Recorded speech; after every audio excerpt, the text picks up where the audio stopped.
Cinema అంటేనే వ్యాపారం. అలాంటి పరిస్థితుల్లో సామాజిక బాధ్యత అంటే కాస్తంత కష్టమే మరి. అందులోనూ దేశభక్తి అంటే అరుదనే చెప్పాలి. సరిగ్గా అలాంటి సమయంలోనే వెండితెరపై ఆవిష్కృతమైందో పాట పుణ్యభూమి నా దేశం అంటూ రచయిత జాలాది రాజారావు కలం కథం తొక్కింది. ఆ పాట వెనుక మాటల్ని ఇప్పుడు చూద్దాం.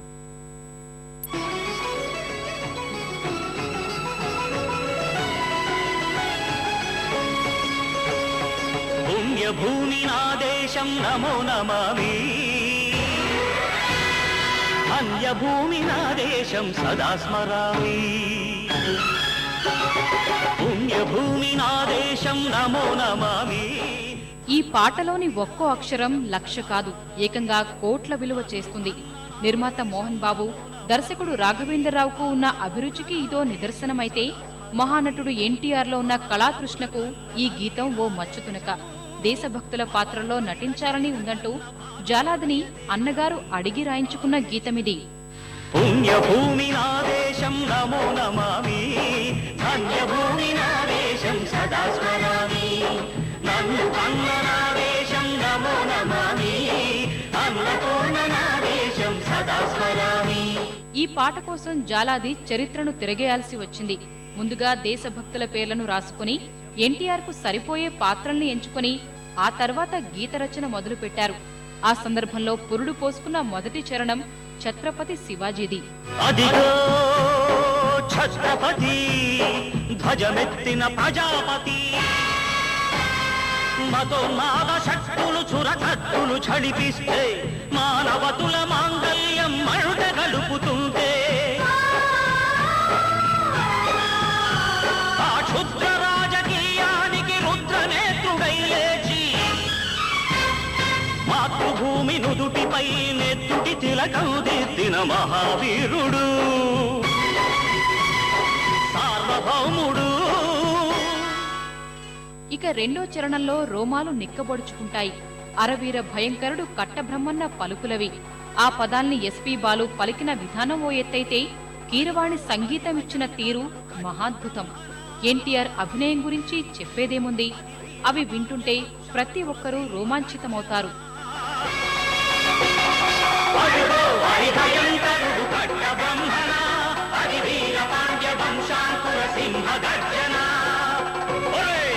జంతుకు కట్టాలి రచిస్తూ నారు కోసావా, నిన్ను పెట్టావా, కోత కోసావా, కుప్పనూర్చావా? ఒరే తల్ల కుక్క, కష్టజీవుల ముఖ్యమెత్తుకుని తిని బతికే నీకు శిస్తందు కట్టాలరా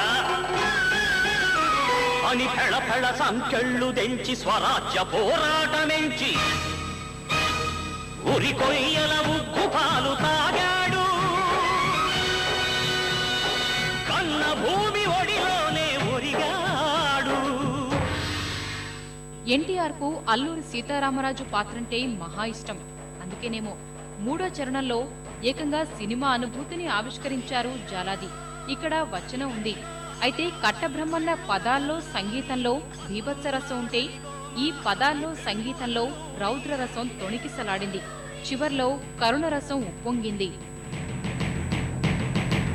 ఎవడు రారా భరత జాతిని కప్పమడిగిన తుచ్చుడు, ఎవడు ఎవడా పొగరు పట్టిన చల్లదొరగాడెవ్వడు, బ్రతుకు తెరుగుకు దేశమొచ్చి బానిసలుగా మమ్ము నెంచి పన్నులడిగే కొమ్ములొచ్చిన దమ్ములెవడికి వచ్చరా? అడుగు జీవులు భక్కుమంటే ఉడుకు నెత్తురు ఉప్పెనైతే, ఆ చంద్రని పూల దండ్ర గొడ్డలి పన్ను గడతది చూడరా?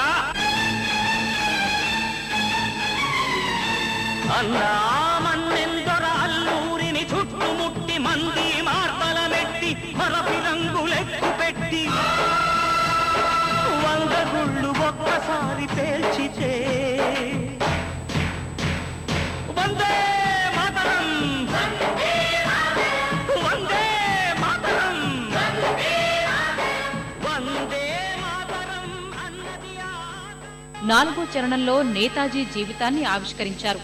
ఆయన మృతిపై ఉన్న వివాదాన్ని సైతం దృష్టిలో పెట్టుకుని గగన సిగలకెగసి కనుమరుగైపోయాడు అంటూ అద్భుతమైన అల్లికను అల్లారు జాలాది. నేతాజీ అఖండ భరత జాతి కన్న మరో శివాజీ,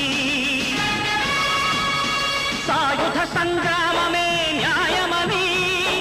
స్వతంత్ర భారతావని మన స్వర్గమని, ప్రతి మనిషి ఒక సైనికుడై ప్రాణార్పణ చెయ్యాలని హిందూ ఫౌజు జై హిందని నడితాడు. గగన సిగల గెగసి కనుమరుగైపోయాడు. జోహార్ జోహార్ సుభాష్ చంద్ర బోస్, జోహార్ జోహార్ సుభాష్ చంద్ర బోస్. జానపదాలను అద్భుతంగా రాసే జాలాది ఈ పాటను రాశారంటే చాలా మంది నమ్మరు. ఇంత గొప్ప పాట రాయడం నా ఘనత కాదు, ఎన్టీఆర్ నింపిన స్ఫూర్తే అని చెప్పేవారాయన. అందుకే దేశభక్తి గీతాల జాబితాలో ఇప్పటికీ ఈ పాట అగ్రస్థానంలో కొనసాగుతోంది. గాంధీజీ కలలు గన్న స్వరాజ్యం సాధించే సమరంలో అమర జ్యోతులై వెలిగే ధృవతారల కన్నది ఈ దేశం. చరితార్థుల కన్నది నా భారతదేశం.